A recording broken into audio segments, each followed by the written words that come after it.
Welcome to your Daily Dose of Hope. I'm Phyllis Nichols, and I'm glad you're here. My friend Jason Elkins recently shared on his podcast called the 100 Cups Micropod. You should check it out.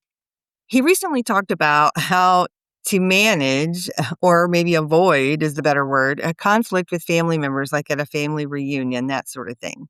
You know, that uncle who has to share his political views, or that cousin or that aunt or other family member who's just dying to dispense unwanted advice. And I really enjoyed the episode because, we all run into these situations, not just at a family reunion. It happens at work. It can happen in, even a social event. And a lot of times when somebody says something maybe controversial or something that I disagree with even, I would definitely a lot of times want to jump in with my own brilliant insight on why they might be wrong or why I feel differently. But Jason's method is better, I have to admit. And not only can you avoid an argument, and let's face it, arguing in politics or other sensitive topics seldom, maybe never, changes anyone's mind. It just makes everyone mad and frustrated. So Jason recommends leaning in with curiosity. Here's an example. Here's what he does. Or if not curiosity, then just a really, what I would call a benign response.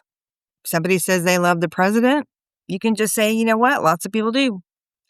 Another good example that I thought of, I just heard this the other day. Someone was like, the Chiefs are the best team in football. Now, I don't agree with that. But rather than argue with somebody, I can just say, you know what, the fan base sure thinks so. AI is going to ruin everything. Or maybe somebody's saying AI is going to save us all. We can just talk about how plenty of people feel the same way. Agreeing isn't required, and we're not agreeing, but listening is required because it helps the person speaking feel heard and acknowledged. You don't have to argue your point. You don't have to be right. You don't even have to share your personal insight. You can just allow them the space to speak for a few minutes and let them know you're really, truly paying attention and you're listening. When he outlined this, my first reaction was, that sounds nice, but I don't want anyone to think that I agree with some crazy statement that somebody might say. But then I realized, being heard and helping someone feel like somebody's really paying attention, I think it could just be one of the kindest things that we can do for each other. It doesn't require agreement or consensus, and we don't have to correct someone else's opinions or try to solve their problems even. So from now on, I'm going to try to listen without an agenda.